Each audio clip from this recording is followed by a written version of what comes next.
Imagine walking out of your house on a normal morning, coffee in one hand and car keys in the other, only to be greeted by the most unbelievable sight of your life. There, parked exactly where you left it, is your car, but it isn't your car anymore. The doors are sealed shut, the windows fogged up, and the inside filled to the brim with wet, gray cement. The smell of fresh mix hits your nose before your brain can even process what's happening. Cement. In your car, not spilled on the roof, not splattered on the tires, but poured carefully, deliberately, inside, swallowing the seats, dashboard, and steering wheel like quicksand. Your heart pounds as reality sets in. Who would do something this insane? Who would have the patience to not only bring bags of cement but actually spend hours mixing and pouring it into someone else's vehicle? And then the truth hits harder than a hammer. The Karen sisters, the two women who had made it their mission to control your street, your property, and even your peace of mind. They had complained about your fence, shouted about your lawn, and threatened you over parking spots. But this was madness. Every neighbor gathers around, whispering, phones out, recording the disaster, waiting to see how you'll react. Some shake their heads, some laugh nervously, but no one can deny if this is the most shocking neighborhood feud they've ever seen. And as you stand there, staring at your cement-filled car, one thing becomes crystal clear. This isn't just about revenge anymore. This is war. It all started in the simplest, most ordinary way. I never thought something as small as a parking spot could grow into the kind of nightmare that would turn my life upside down. Looking back now, the warning signs were there from the very first day I moved into the neighborhood. But at that time I was just happy to finally have a place of my own. A small but comfortable house with a driveway, a little front yard, and a calm street where kids rode bicycles and old couples walked their dogs. I thought it would be peaceful. I thought it would be safe. I had no idea what kind of neighbors I was about to deal with. The Karen sisters lived 2 houses down in a wide cream-colored home with roses climbing up their porch rails. At first glance you might think they were harmless, even friendly. They always dressed neatly, their hair pinned back, and their expressions sharp, like women who had spent their whole lives making sure no one ever stepped out of line. But if you stayed long enough, you'd see the truth. Their smiles were fake, their kindness was an act, and their eyes carried the constant hunger to control everything around them. My first run-in with them happened the very first week. I had parked my car on the street, right in front of my own property. Because the driveway was cluttered with boxes from the move, I was tired, sweaty, and just wanted to rest. But before I could even sit down, there was a sharp knock at my door. I opened it to see the 2 sisters standing there, arms crossed, lips pursed, their eyes flashing with indignation. "That's our spot," one of them snapped, without even introducing herself. I blinked in confusion. "Excuse me, the space in front of our house. We don't allow people to park there," the other added, her voice sharp like a blade. I was still too new, too naive, to understand what I was dealing with. I smiled politely and explained that the car was in front of my own house, not theirs. That should have been the end of it. But of course, with them, nothing was ever simple. They argued for 10 more minutes, insisting that the entire stretch of curb belonged to them because they had been here longest. I laughed it off back then, thinking it was just one of those odd neighborly misunderstandings that would go away with time. I didn't move my car, and that small act, leaving my car where it had every right to be, was the start of a war I hadn't asked for. From that day on, they made it their mission to test me. It started small. They would glare every time I stepped outside, mutter under their breath when I passed, or make loud comments about people who don't respect community rules. A few times, I caught them snapping photos of my car, pretending it was blocking their view or invading their space. One morning I even found a passive-aggressive note stuck to my windshield: "This is your last warning. Move your car." Didn't take them seriously. Honestly, I thought they were just cranky women with too much time on their hands. My friends told me to ignore them, and that's exactly what I tried to do. But ignoring them only seemed to make things worse. A week later, I came home to find one of them standing in front of my driveway with her arms spread wide, as if to block me. I rolled down the window and asked politely if she could move. She refused. "We're trimming our roses," she said coldly, even though she wasn't holding a single tool. I had to sit there for 10 long minutes, waiting until she finally stepped aside with a smug smile. That's when I started realizing this wasn't just about a parking spot. This was about power. They needed to feel in control, and anyone who challenged them instantly became their enemy. The neighborhood was divided on how to deal with them. Some people avoided them completely, crossing the street just to dodge a conversation. Others pretended to be friendly, offering fake smiles so they wouldn't get targeted. But no one ever stood up to them directly. They had built their little kingdom out of fear and intimidation, and most people simply didn't have the energy to fight back. I, however, had no choice. They had chosen me. The next confrontation happened late one evening. I had just gotten home from work, parked my car, and was heading inside when I heard their voices calling out, "You really think you can just do whatever you want?" One of them yelled. The other chimed in, "People like you ruin neighborhoods." I turned, tired and fed up, and told them flatly, "I'm parking in front of my own house. That's perfectly legal. End of story." Then I shut my door. I could almost hear the steam coming out of their ears from that night forward. They stopped pretending. Every time they saw me, they hurled insults, sometimes loudly enough for everyone on the street to hear. They accused me of being selfish, of having no respect, of thinking I was above the rules. I ignored most of it, but deep down, it started eating at me. No one wants to live in a place where they feel constantly watched and attacked.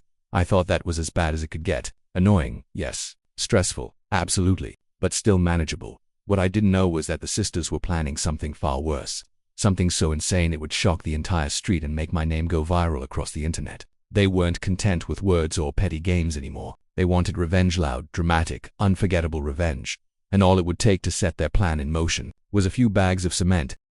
The day it happened started like any other. The sky was clear, the air was cool, and for once, the street was quiet. I woke up thinking maybe things were finally calming down. Maybe, just maybe, the sisters had gotten bored of their feud and moved on to torment someone else. I made my coffee, stood by the window, and looked at my car parked right where I'd left it. Nothing seemed out of place, but as I stood there sipping from my mug, I noticed something odd. Across the street, the sisters were outside earlier than usual. One of them was crouched near a wheelbarrow, while the other carried what looked like a heavy sack. They weren't gardening. They weren't fixing their porch. They were mixing something. At first I thought it was just cement for their yard, maybe for a new flower bed or walkway, but a chill ran down my spine when I realized they kept glancing at my car, whispering to each other, laughing. I brushed it off. I told myself I was being paranoid, that they couldn't possibly be planning something so crazy. I went back inside, got dressed for work, and prepared to leave. But when I stepped out of my door half an hour later, I froze.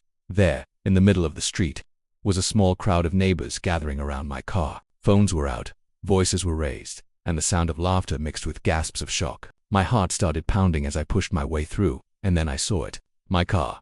My beautiful car. The windows fogged, the doors bulging, and the inside completely filled with wet, gray cement. The sight didn't make sense at first. My brain refused to accept what my eyes were seeing. Cement isn't supposed to be inside a car. Cement is for sidewalks, for driveways, for construction sites. But there it was, heavy and wet, rising nearly to the roof, swallowing everything from the seats to the dashboard. The smell of lime and dust hit my nose, thick and raw, and for a moment I couldn't even breathe.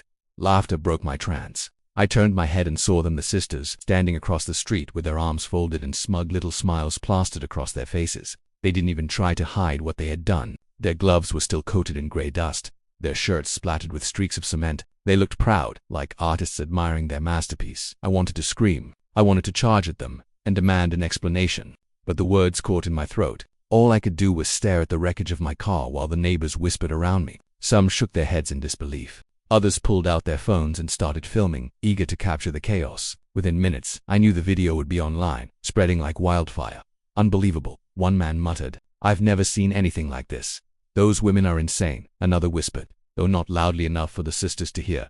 I finally found my voice and shouted across the street, "Are you out of your minds?" My words echoed, but the sisters didn't flinch. One of them cupped her hands around her mouth and yelled back, "Maybe next time you'll learn to respect our rules." The other laughed, loud and sharp, as if this destruction was nothing more than a practical joke. My hands shook as I pulled out my phone and called the police. There was no way I was letting them get away with this. While I waited, I walked closer to the car, trying to open the door. It wouldn't budge. The cement had hardened just enough to lock everything in place. My steering wheel was gone, my seats drowned, my radio buried under pounds of gray sludge. It was no longer a car. It was a tomb.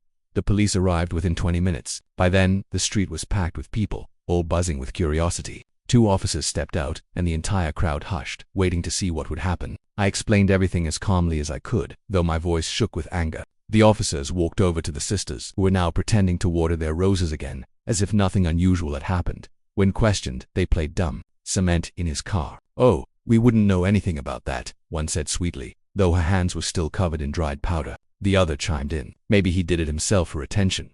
The absurdity of the lie made several neighbors snicker. The officers weren't buying it. They noticed the wheelbarrow still sitting in the sisters' driveway, half full of unused cement. They noticed the bags of mix stacked against the wall, and the footprints leading straight from their yard to my car. It was all the evidence anyone could need. One officer scribbled in his notebook, while the other shook his head in disbelief.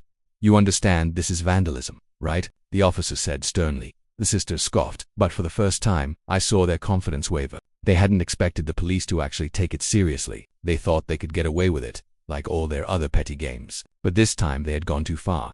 As the officers continued their questioning, I stood beside my ruined car, feeling a storm of emotions crash over me. Anger, humiliation, shock, and, strangely enough, a hint of relief. Because finally, everyone could see the truth about these women. They weren't just annoying neighbors. They weren't just petty bullies. They were dangerous. They had crossed a line no one could ignore. The officers eventually told me I'd need to file a full report at the station and contact my insurance company. My car was a total loss, they explained. Cement wasn't something you could just clean out. It had destroyed everything inside, down to the wiring. I felt a lump form in my throat as I realized I'd have to say goodbye to it forever. But as I stood there, listening to the whispers and watching the sisters try and fail to act innocent, I made myself a silent promise. They thought this was the end, that they had crushed me under the weight of cement. But they were wrong. This wasn't the end. This was just the beginning. News travels fast in a small neighborhood, but when something truly outrageous happens, it doesn't just stay on your street, it explodes across the internet. By the afternoon of the cement incident, the video of my ruined car was already spreading like wildfire. Neighbors had uploaded clips to Facebook, Instagram, and TikTok. Within hours, it had racked up thousands of views. By the next morning, it was in the millions. I woke up to dozens of messages from friends and strangers alike. Some were filled with sympathy, others with disbelief, and many with anger directed at the sisters. Headlines appeared online. Neighbors filled car with cement and parking feud, or the worst Karens ever. I didn't ask for this attention, but suddenly, my private nightmare had become public entertainment.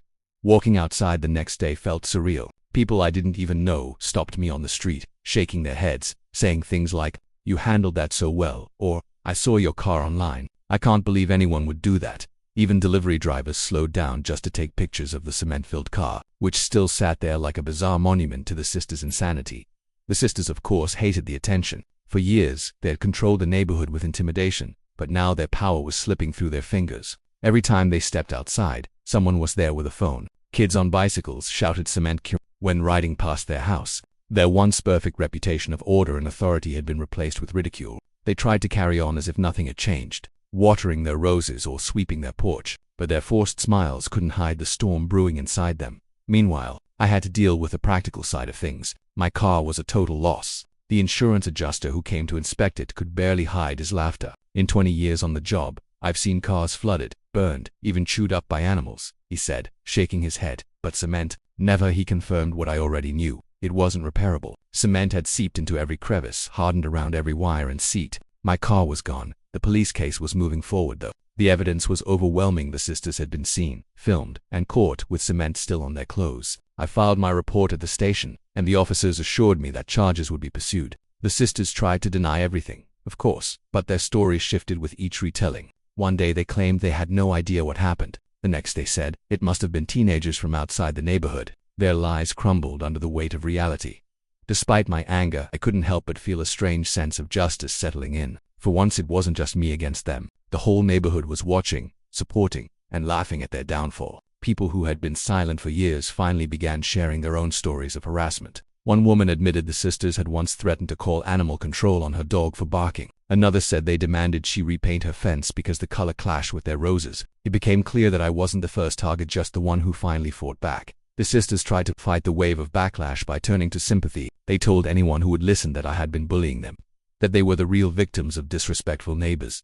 But their pleas fell flat. No one believed them anymore. Their once loyal allies, the timid neighbors who used to nod along their demands, were now staying silent or outright avoiding them. One evening, I came outside to find a group of teenagers taking selfies in front of my cement-filled car. "This is legendary," one of them laughed. "Man, you're famous now." They weren't wrong. A local news station even showed up, running a short segment on the feud. Seeing my story on TV felt bizarre. I wasn't someone who wanted fame, but the sisters had dragged me into it, and now the whole world was watching. Through it all, I tried to keep calm. I went to work, did my chores, and carried on as normally as possible. Even though my car was a useless block of concrete parked in front of my house, every time I looked at it, my blood boiled. But I reminded myself that their actions had backfired. They hadn't ruined me, they had ruined themselves. The police eventually delivered the news I'd been waiting for. The sisters would be fined heavily for vandalism and property damage. There was also talk of community service. Though jail time was unlikely, the consequences were real. For people like them, who thrived on being feared and respected, nothing could be worse than becoming a public joke and a legal problem. The neighborhood celebrated quietly. No one threw a party, but you could feel the shift in the air. People smiled more when they saw me. Some even dropped by with kind words or small gestures, cookies, coffee, a note of encouragement. One elderly neighbor patted me on the shoulder and said, "You did what none of us could do. You stood up to them." The sisters, however, didn't take their punishment gracefully. Their faces grew tighter each day, their glares sharper, their muttering louder. They slammed their doors whenever someone passed, and sometimes I could hear them yelling inside their house. They weren't used to losing control, and it ate at them like acid. But what struck me most wasn't their anger, it was their isolation. For years they had commanded the street with fear. Now, they were prisoners in their own home. Curtains drawn, phones buzzing with notifications they couldn't stop, and the echo of laughter every time someone mentioned cement. I knew the fight wasn't completely over. People like them didn't surrender easily. But for the first time I felt like I had the upper hand. They wanted to bury me under cement, but all they had done was bury their own reputations. The neighborhood was no longer their kingdom. The spotlight had turned against them, and the world was watching. As I stood outside one evening, looking at the hardened block that used to be my car, I realized something important. This wasn't just about me anymore. This was about every person who had ever been pushed around, silenced, or bullied by people like them. And though I didn't ask for it, I had become the one to expose them. The sisters thought they had destroyed me, but in reality, they had destroyed themselves. And deep down, I knew this was only the beginning of their downfall. The days after the cement incident felt like living in two different worlds at once. On one side was the disaster of losing my car on expense, a frustration, and a daily reminder of what the Karen sisters had done. On the other side was a wave of unexpected support that came flooding in from people I had never met. The internet, which can often be cruel, had decided that this time I was the underdog worth cheering for. At first, I didn't know how to handle it. Strangers were sending messages from all over the world. Some were funny. "Man, you've got the most unique car upgrade ever, concrete edition." Others were heartfelt. "I went through bullying neighbors too. Stay strong," one person even said.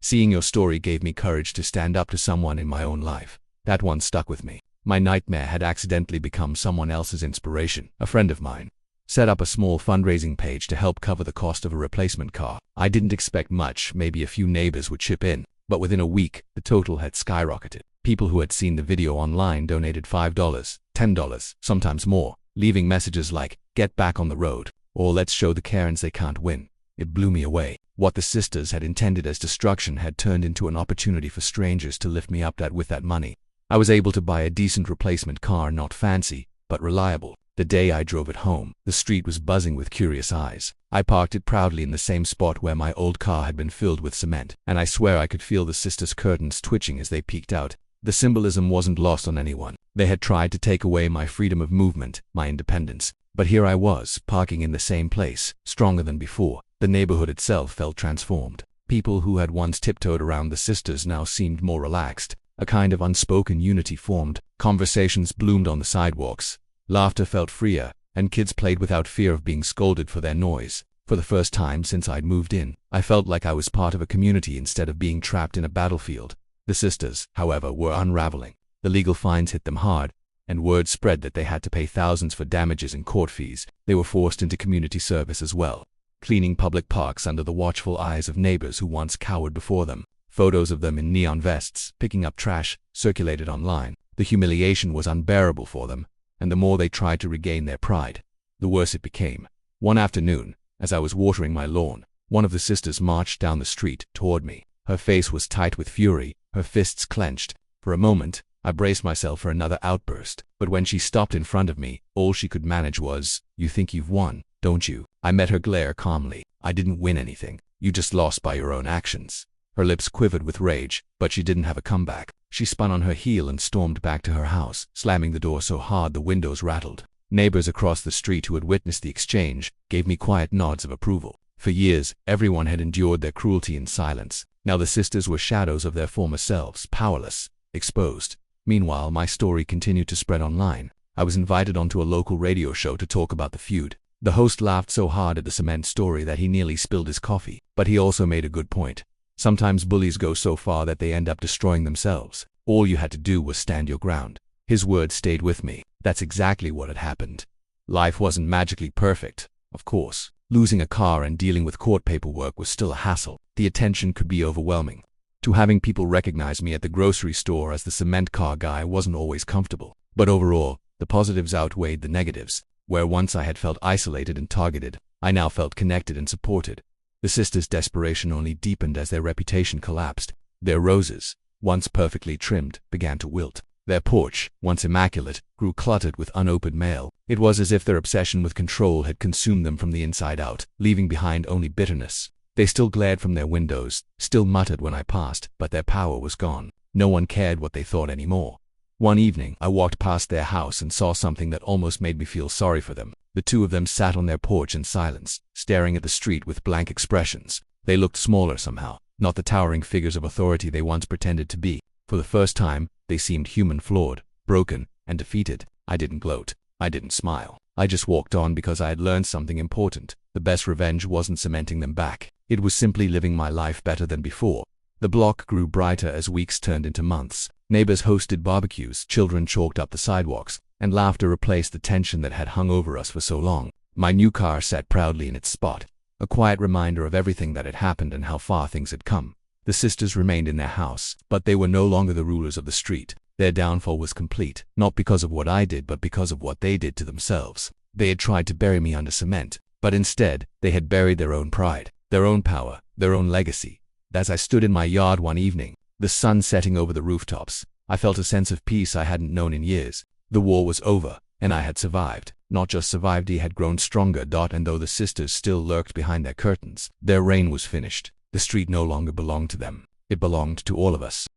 Time has a way of settling even the deepest cracks. Months had passed since the cement incident, and though the memory was still sharp, life on the street had returned to something resembling normal. The block was livelier now. Children played freely without the fear of being scolded. Neighbors greeted one another without glancing over their shoulders, and a sense of community had bloomed in the very place where suspicion and silence once reigned. The Karen sisters, once the self-appointed rulers of the neighborhood, had become background noise. My new car sat in its familiar spot in front of my house, shining proudly under the street lamp. Every time I saw it, I remembered the wreckage that had once stood in its place, filled to the brim with cement. But rather than anger, the sight now brought me calm. It reminded me that resilience often grows in the most unexpected soil. What was meant to break me had built me up instead.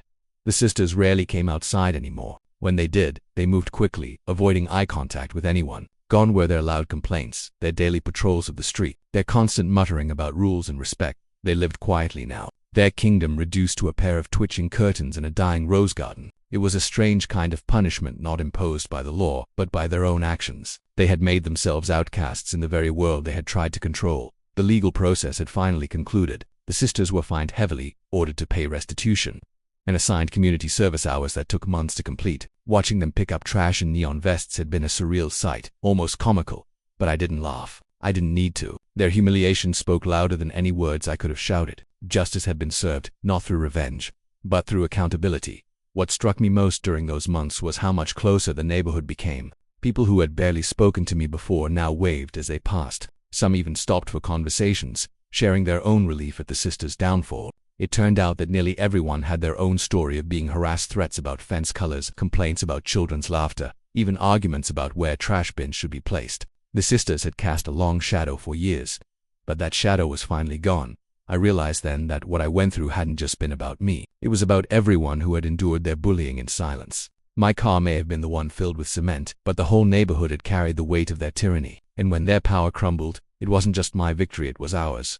One evening, as I sat on my porch sipping tea, I watched a group of kids draw with chalk across the sidewalk. They scribbled flowers, suns, and silly faces, laughing so loudly that once upon a time the sisters would have stormed out in fury. But now, the only sound from their house was silence. For the first time, I felt the street breathe freely. The video of my car eventually faded from the headlines, replaced by the next viral story, but its impact lingered. Strangers continued to reach out occasionally, asking if the cement Karens were still around. I would smile and reply, yes. But they're quiet now. People seemed almost disappointed, as though they wanted another explosion of drama. But I was content. The storm had passed, and peace was more valuable than entertainment. In my quieter moments, I reflected on the strange journey it had been. From the first argument over a parking spot to standing in shock at my cement-filled car, to becoming an accidental viral figure, all felt like a story too bizarre to be real. And yet, it was my life. A part of me still carried scars from it, but those scars weren't painful anymore. They were reminders that strength often comes when you least expect it. I had learned an important lesson, one I would never forget. Bullies eventually destroy themselves. They may seem powerful for a time, but their arrogance blinds them. They push too far, cross too many lines, and in the end, their downfall is inevitable. All it takes is for someone to stand their ground. And so, as the sun dipped below the horizon and the streetlights flickered on, I looked at my neighborhood with a quiet smile. The war was over. The sisters had lost. Life had moved forward. And though I would never forget the madness of that day, I knew one thing for certain. The cement wasn't my burden to carry anymore, it was theirs. Peace at last belonged to all of us.